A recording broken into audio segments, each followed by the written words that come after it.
আজকে আমি আবার চলে এসেছি আমার বারুইপুরের ফার্ম হাউসে। তবে এখন তো জানো তো যার নামকরণ হয়ে গেছে কেয়া পাতার নৌকা। হ্যাঁ, এখানে এসে গেছি, কিন্তু ফার্স্টেই চলে যাব আমার বাগানে। আগে দেখে নেবো যে বাগানে কি কি আছে। ও বাবা, এ তো দেখছি প্রচুর জিনিস আছে।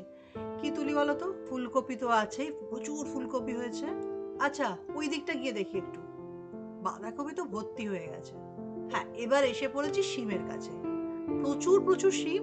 তো আমি একটু ছাওয়ার মধ্যে চলে এসেছি, এসে খানিকটা শিম তুলে নিই। হ্যাঁ, ভালো করে এবার চুবিটা রেখেছি, রেখে এবার শিমগুলো তুলতে থাকি।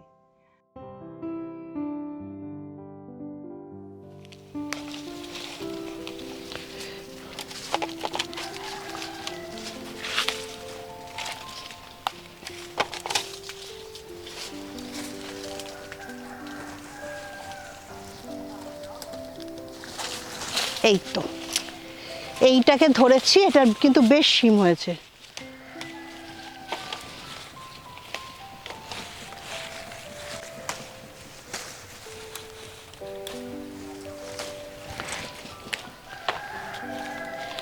এখানে দু ধরনের শিম আছে, একটা হচ্ছে দেখো একটু ডার্ক কালারে, আর একটা লাইট কালারেরও শিম রয়েছে।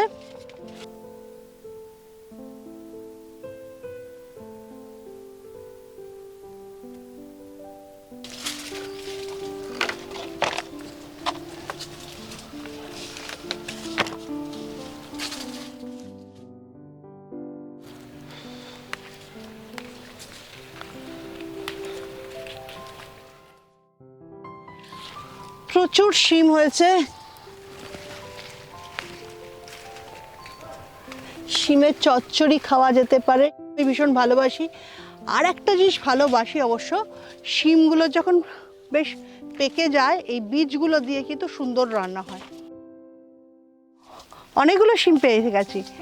আর শিমের তো অনেক রকম রান্না হয়, শিমের চচ্চড়ি হয়, শিম ভাজা হয়, আরও অনেক কিছু রান্না হয় আমি জানি না, কিন্তু আমার বাড়িতে এগুলোই হয়। আর একটা জিনিস ভালো হয়, সেটা হচ্ছে শিমটা যখন একটু বেশ পেকে যাবে, শিমের ভেতরের যে বীজগুলো থাকে সেগুলো বেশ বড় বড় হয়, ওটা খেতে আমি খুব ভালোবাসি। ওটা ভেজে খেতে ভালোবাসি, ওটাকে সেদ্ধ করে খেতে ভালোবাসি। এই দেখো, এই শিমগুলো একটু সাদা সাদা শিম।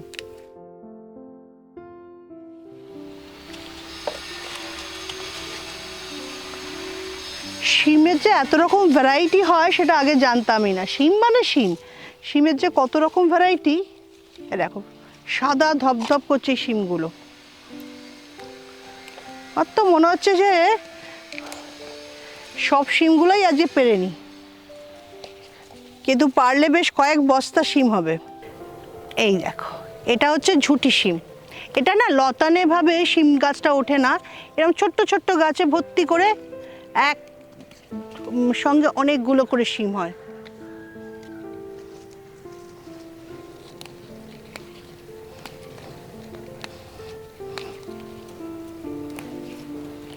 অনেক শিম তোলা হয়েছে।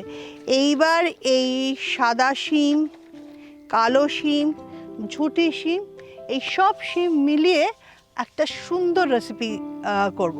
কি করব এখন বলবো না, চলো।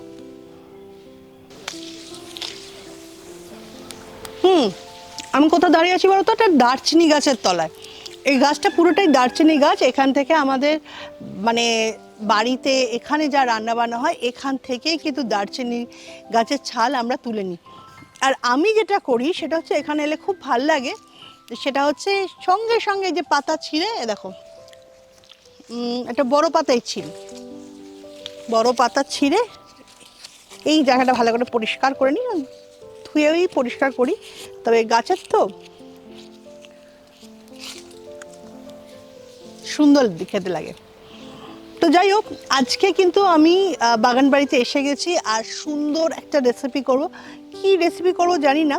দারচিনি গাছের কাণ্ডর খানিকটা ছাল তুলে নিই, দাও।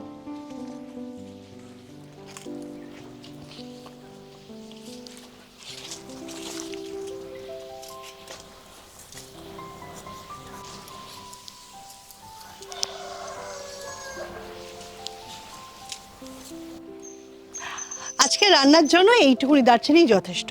চলো দেখি কি রান্না করা যায়।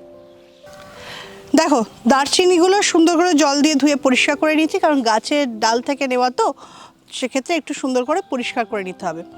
আর শিমগুলো তো আগেই তোলা হয়ে গেছে, শিমগুলোকে খুব ভালো করে চিড়ে এরকমভাবে দেখে নিতে হবে যে ভেতরে কোনো পোকা বা অন্য কিছু আছে কি না। যখনই তোমরা শিম খাবে তখন কিন্তু ভেতরটা পরিষ্কার করে দেখে নেওয়া উচিত কিন্তু, কারণ ভেতরে ছোট ছোট পোকা থাকে। শিম তো নিয়েছি, আর তার সঙ্গে একটু পেঁয়াজ নিয়েছি, একটু টমেটো নিয়েছি, আর আর তার সঙ্গে নিয়েছি মুরগির মাংস, খুব ছোট ছোট করে পিস করে নিয়েছি। এবার শুরু করে ফেলি। এই তো রেসিপিটা দেখেই তোমরা ভাবছো কেয়া দি আবার আজকে কি করবে।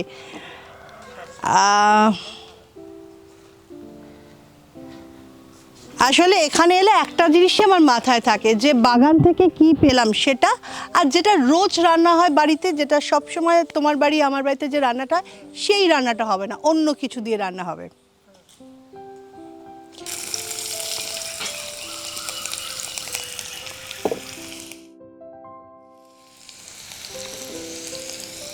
একটু পেঁয়াজ, একটু রসুন, আর এইগুলো একটু ছোট্ট ছোট্ট করে কেটে দিই। এমনিতে সাধারণত কী হয়, তোমরা বেটে নাও, গুঁড়ো করে নাও, কিন্তু এখানে যেহেতু একদম কাঁচা অবস্থাতে রয়েছে, আমি ছোট ছোট করে কেটে নিলাম। আর বড় বড় নখ রয়েছে তো, ইচ্ছা খুশির মতো সেটা কখনো ছুরির মতো, কখনো ব্লেডের মতো কিন্তু কাজ করাই যেতে পারে।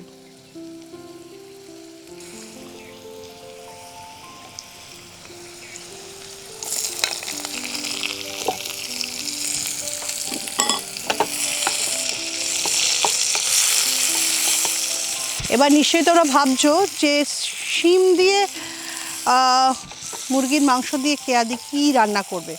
দেখা যাক। এর সঙ্গে একটু জিরে, একটু হলুদ,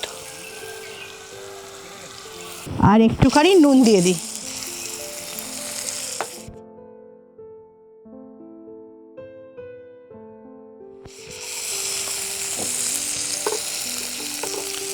এবার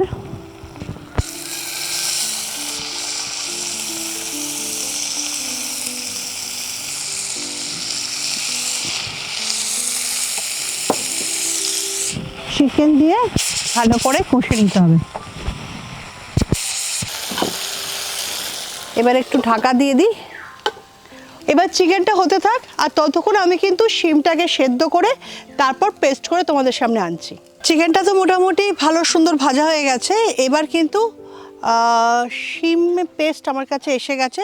শিম পেস্টটা একটু ভালো করে কড়াতে নেড়ে নিতে হবে।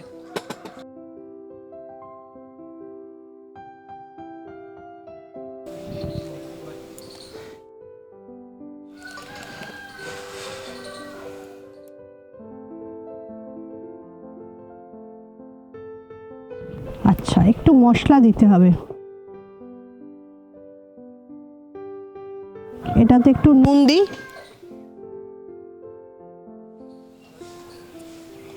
আর একটু ধনে, একটু হলুদ, একটু মরিচ দিই,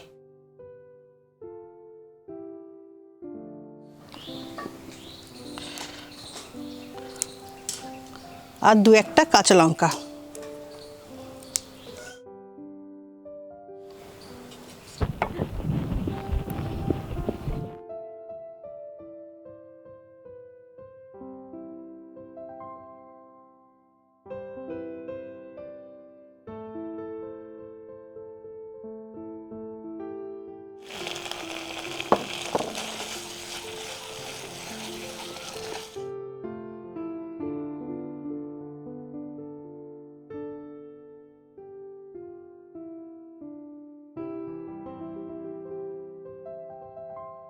একটু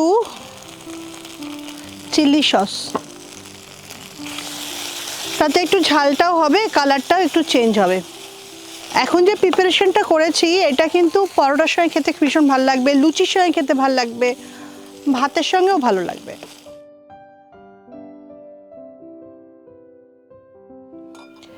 আগে থেকেই এই রাইসটা বানানো হয়েছিল। এটা একটা স্পেশাল রাইস, সেটা হচ্ছে জাফরান দিয়ে তৈরি করা হয়েছে, রঙটা দেখেই বুঝতে পারছো। এবার হচ্ছে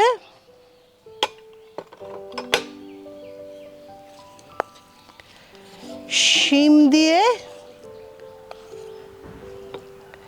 আর তার সঙ্গে চিকেন দিয়ে করা হয়েছে।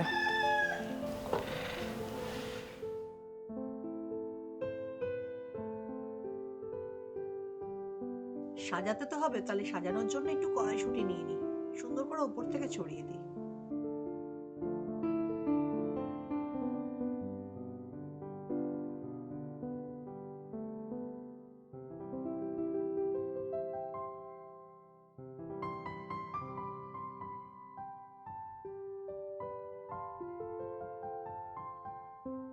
আমার মনে হয় এই প্রিপারেশনটা তোমাদের ভালো লাগবে, যেহেতু জাফরান রাইসের সঙ্গে শিম আর তার সঙ্গে চিকেনের একটা কম্বিনেশন করে সুন্দর একটা রেসিপি করা হয়েছে।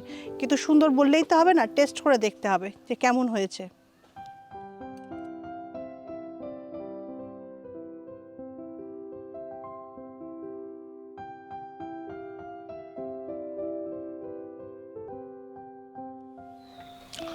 শিমের টেস্টটা ঠিক শিমের মতো লাগছে না, একটু অন্যরকম লাগছে। শিম দিয়েছি সেটাই বোঝা যাচ্ছে না, কিন্তু শিমের পরিমাণটা তো দেখেছো বেশ অনেকটাই দেওয়া যায়। সুন্দর একটা টেস্ট হয়েছে, বেশ করকরে টেস্ট।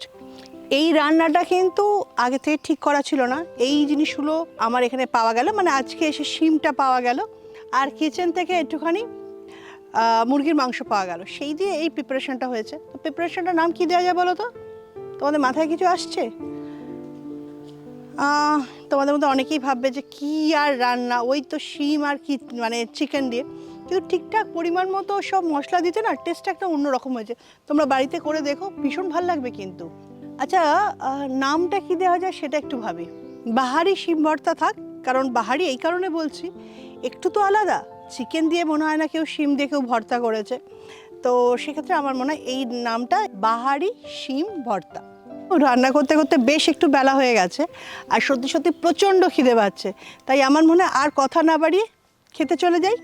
তবে হ্যাঁ, যদি এই প্রিপারেশনটা তোমরা বাড়িতে করে থাকো তাহলে কিন্তু অবশ্যই জানাবে যে কেমন লাগলো। আমি নিশ্চিত করে বলতে পারি ভীষণ ভালো লাগবে, আর কেমন লাগলো সেটা তো জানাবে। আর যদি তোমাদের সত্যি ভালো লাগে এই রান্নাগুলো বা প্রিপারেশনগুলো, তাহলে কিন্তু অন্য বন্ধুদেরও শেয়ার করবে আর একটা লাইক দেবে। তাহলে আজকের মতো যাই, পরের দিন আবার আসবো অন্য কোনো প্রিপারেশন নিয়ে।